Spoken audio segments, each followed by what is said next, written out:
양소영 변호사의 상담소 양담소를 찾아주신 여러분 환영합니다. 양소영입니다.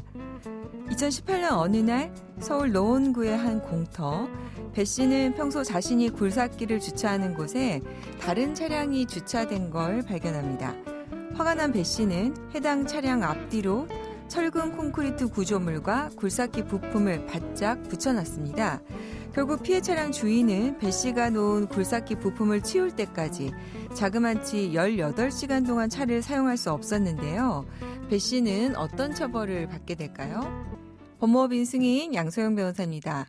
사실 저희가 이제 주차를 하고 아침에 일찍 출근을 하려고 하는데 앞에 주차가 되어 있는 차량이 이게 이제 움직일 수 없게 되어 있어서 차를 가지고 나가지 못할 때 좀 난처하게 된 경험 종종 있으셔서 그 배 씨의 입장이 좀 이해가 가기는 한데요. 또 그렇다고 이렇게 그냥 구조물이랑 부품을 붙여놓고 그 차를 또 움직이게 못하는 이렇게까지 했을까 싶은 내용, 그러니까 보복주차 이렇게 또 이름을 붙였네요. 보복주차 사례입니다. 자, 이 사건에 대해서 또 형사 고소까지 그 차는 했군요. 자, 대법원까지 판단을 받았다고 합니다. 배모 씨는 재물 손괴 혐의로 재판에 넘겨졌고요. 대법원에서 벌금 50만 원이 확정됐습니다. 단지 주차된 차량을 움직이지 못하게 한 건데 재물 손괴에 해당될까요? 자, 1심, 2심 재판부도 엇갈렸습니다. 1심 재판부는 피해 차량 자체 모양이나 구조, 기능 등에는 아무런 장애가 없으니까 재물 손괴로 볼 수는 없다면서 무죄라고 판단을 했고요. 하지만 2심 재판부는 손괴 은닉은 아니지만 기타의 방법으로 효용을 해야 하는 경우에 해당한다면서 재물 손괴죄가 성립한다고 봤습니다. 그러니까 피해 차량을 일시적으로 사용할 수 없게 만든 것을 효용을 해야 하는 경우라고 본 것이죠. 결국 대법원 판단도 2심 재판부와 같이 맞습니다. 네.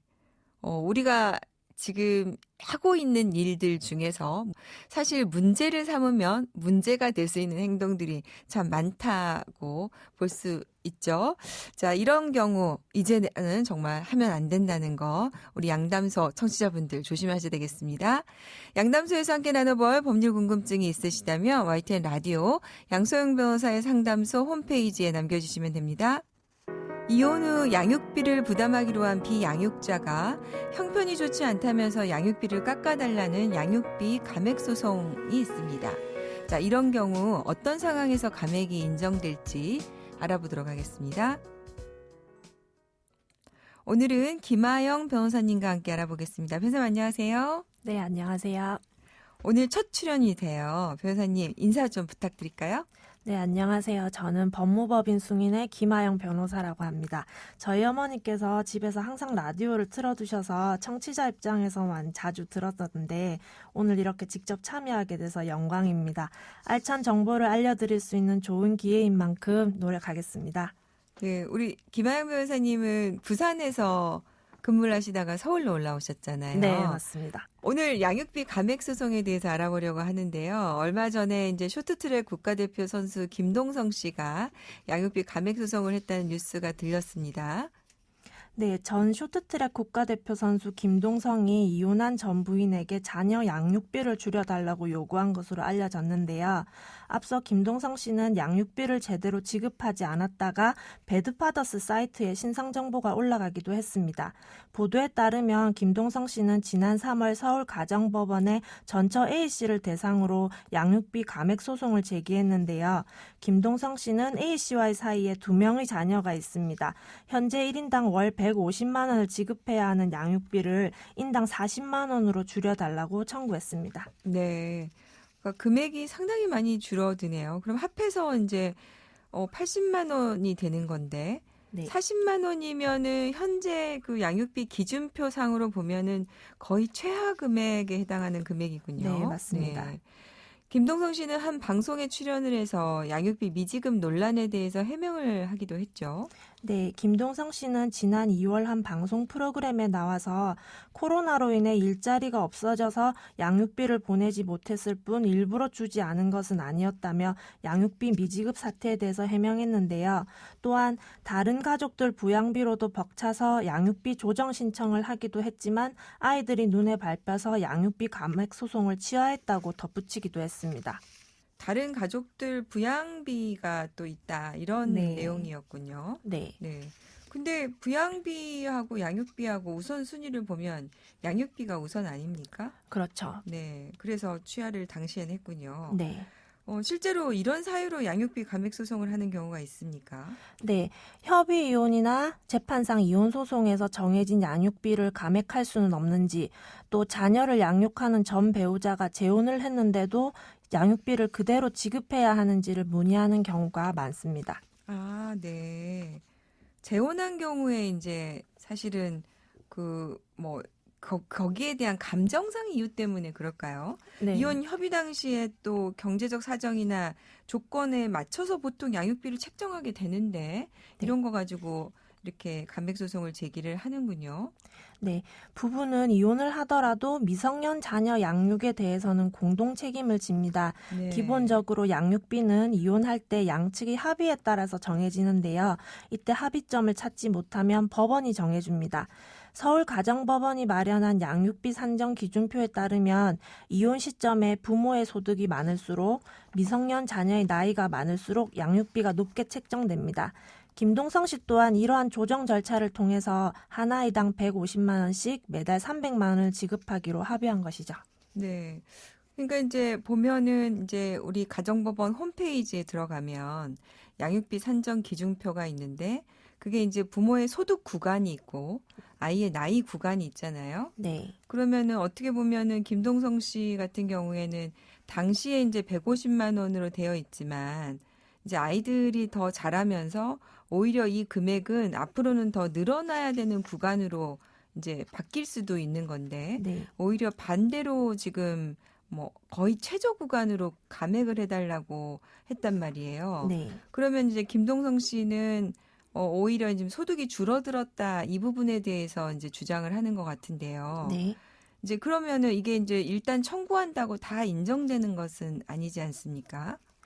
네, 그렇습니다. 감액 청구를 한다고 해서 법원이 모두 감액해 주는 것은 아닙니다. 청구가 인정되려면 양육비 부담자의 경제 사정이 실직, 파산, 부도나 그 밖의 사정 등으로 악화됐거나 양육자가 취직을 해서 경제 사정이 호전된 경우 등 정당한 사유가 있어야 합니다. 네. 이런 비양육자인 청구인은 본인 또는 양육권자의 경제적 사정의 변화가 있음을 정당한 근거를 통해서 스스로 입증해야 합니다. 양육비 감액 여부 판단에 대해서 가정법원은 자녀의 복리를 위하여 필요한지를 기준으로 삼고 있는데요. 네. 아무래도 양육비를 줄인다는 건 자녀의 복리를 위해서 필요하다고 보기는 어렵겠죠. 그러니까 이제 이런 게 있는 것 같아요. 그러니까 부모의 일시적인 소득이 줄어드는 거는 있을 수 있죠. 네. 그리고 이제 그 부분에 대해서는 이해가 되는데 이제 그렇다고 해서 일시적으로 줄었다고 해서 아이들에게 들어가는 필요 비용 자체가 또 줄어드는 건 아니다 보니까 그것만으로 법원이 바로 감액을 해줄 수는 없다. 이제 그러니까 법원이 자녀의 복리를 위해서 필요한지도 또 기준으로 삼고 있다. 이제 이런 내용인 것 같습니다. 네. 그러면 이제 결국에는 일시적으로 부모의 소득이 좀 줄어든다 하더라도 이걸 줄였을 때 아이가 필요한 교육을 못 받거나 이렇게 미치는 영향이 크다면 양육비를 감액하지도 않을 수 있다. 지금 이런 내용인 것 같군요. 네. 네. 이런 조건을 보면은 지금 김동성 씨 감액 청구 소송에 대해서 어떻게 인정될 가능성이 많을까요? 김동성 씨의 구체적인 사연을 들어봐야겠지만 일반적으로 양육비 감액 청구는 이혼을 하면서 위자료를 얼마나 지급했는지, 재산 분할은 얼만큼 해주었는지, 또한 그동안 양육비를 성실하게 지급했는지 여부 등 다양한 사례를 고려해 결정됩니다. 네. 김동성 씨 같은 경우에는 전 부인 이 씨의 인터뷰 내용에 따르면 2021년 5월까지 김동성 씨가 약속을 어기고 지급하지 않은 양육비가 3,900만 원에 이르고 월 2회 진행해야 되는 아이들과의 만남도 회피하고 있다고 그렇게 말을 했는데요.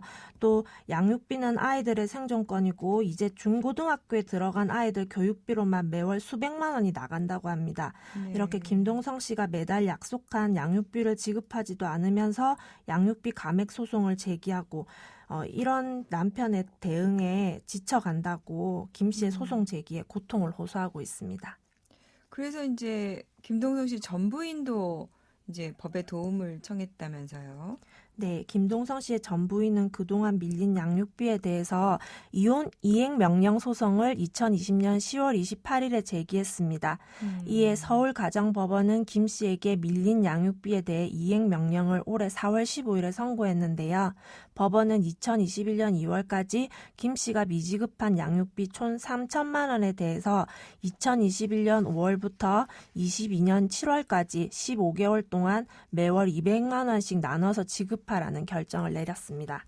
아, 그래서 이제 이 부분의 결정이 나오니까 감액 소송에 들어갔다 이렇게 봐야 될 것 같군요. 네. 네. 그래서 앞으로 이제 재판부 판단을 좀 지켜봐야 될 것 같은데요. 양육비 감액 청구가 기각이 되는 사례는 어떤 경우가 있습니까? 네, 부산의 한 부부는 이혼을 하면서 양육자에게 아파트와 그에 딸린 채무를 다 가져가는 대신에 비양육자가 두 사람이 함께 운영하던 주점 두 곳을 운영하면서 매달 60만 원의 양육비를 지급하기로 합의했었는데요. 7년이 넘도록 양육비를 주지 않던 비양육자는 이행 명령 신청이 내려오자 재산 분할도 해준 데다가 더 이상 돈이 없다고 항변했습니다. 하지만 법원은 양육비를 회피하려는 것으로 보인다면서 양육비를 감액해 주지는 않았습니다. 네. 그러니까 전체적으로 재산 상황, 그러니까 일시적인 소득 상황, 그것만 보는 건 아니고, 그 상황에서 재산적인 상황, 재산 분할 상황, 이런 것들을 다 보고 한다는 거고, 그다음에 그동안의 양육비 이행 상황이 어땠는지, 사실은 이제 이 사람의 주장 자체가 신빙성이 있는 것도 그동안의 이행 상황이 어땠는지에 따라서 재판부가 판단한다. 이렇게 종합적으로 볼 수가 있겠군요. 네, 맞습니다. 네. 오늘 김하영 변호사님 처음 방송해 주셨는데 너무 잘해 주셨어요. 감사합니다. 네, 자, 감사합니다. 앞으로도 자주 좀 부탁드릴게요. 네. 양소영 변호사의 상담소 양담소는 내일 또 문을 엽니다. 끝곡 아하의 Take On Me 들려드릴게요. 양소영이었습니다.